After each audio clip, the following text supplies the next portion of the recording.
Hello friends, आज मैं आपके साथ इकोनॉमिक्स का एक और टॉपिक लेके आया हूँ। टॉपिक का नाम है फर्स्ट 5 ईयर प्लान, जो कि 1951 से 56 तक चला था और चैप्टर का नाम है प्लानिंग। तो इस वीडियो में मैं डिस्कस करूंगा फर्स्ट प्लान में क्या क्या हुआ और किस किस तरीके से इकोनॉमी ने काम किया। चलिए शुरू करते हैं विदाउट वेस्टिंग एनी टाइम। शुरू करने से पहले बता दूं कि इस चैप्टर के सारे लिंक्स आपको डिस्क्रिप्शन में मिल जाएंगे।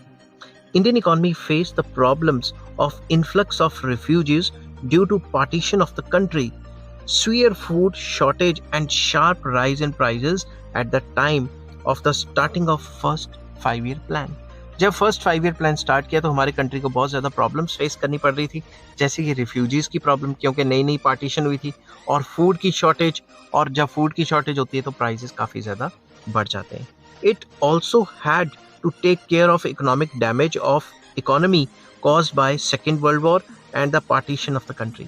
तो हमारे कंट्री को इकोनॉमिक डैमेजेस जो हुई थी due to second world war, और जो पार्टीशन हुआ है कंट्री का, इंडिया पाकिस्तान अलग अलग हुए, उससे भी जो डैमेजेस हुई हैं उनको भी दिमाग में रखना है और उनसे भी रिकवर करना था। Therefore while emphasising on the all round balance development so as to bring about an increase in the national income and improvement in the living standard of the people, the first plan also aimed at solving these immediate problems। तो main मकसद जो 5 year plan का यही था कि overall development की जाए, जिससे नेशनल इनकम इम्प्रूव हो, लोगों की स्टैंडर्ड ऑफ लिविंग इम्प्रूव हो, और ये सारी प्रॉब्लम्स इमीडिएटली पहले से जो है सॉरी छींक आ गई थी, ठीक है, ये सारी प्रॉब्लम्स पहले से बेटर हो जाएं। Accordingly, rehabilitation of refugees, rapid agricultural development with objective of achieving food self-sufficiency and control of prices were emphasized as the short-run or immediate objectives।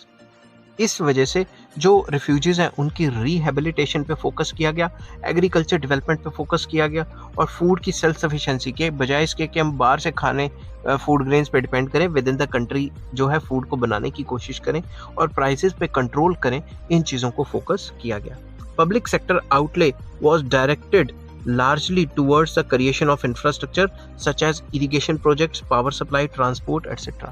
तो जितना भी सरकारी खर्चा था उसको फोकस किया गया कि इंफ्रास्ट्रक्चर ज़्यादा से ज़्यादा बने, इरिगेशन फैसिलिटीज़ बने, बिजली को बनाने की कोशिश की, ट्रांसपोर्ट कम्युनिकेशन को अच्छा करने के ऊपर सरकारी पैसा खर्च किया।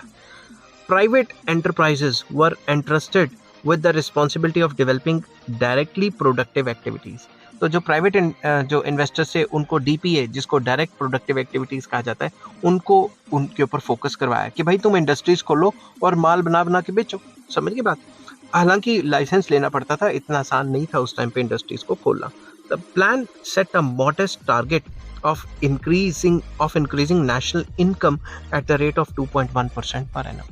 उन्होंने उस टाइम पे जो प्लानर्स थे उन्होंने उस टाइम पे ये रखा कि कम से कम 2.1% तो नेशनल इनकम बढ़े, क्योंकि इकोनॉमी तो उस टाइम पे स्टैग्नेंट चल रही थी। समझ के बात? तो काफ़ी मॉडेस्ट रखा, और ये सबसे कम ग्रोथ रेट का जो ऑब्जेक्टिव है रखा गया प्लान्स में। The first plan was a great success in achieving its objective, surpassing all the expectations। जो फर्स्ट प्लान था वो काफ़ी अच्छा परफॉर्म करता है और जो भी ऑब्जेक्टिव है उसको अच्छे से हासिल कर लेता है। National income increased at the rate of 4.6% per annum. Objective क्या था? 2.1% से बढ़े पर एनम, ठीक है, मतलब पर साल। बड़ी कितने से? 4.6% से।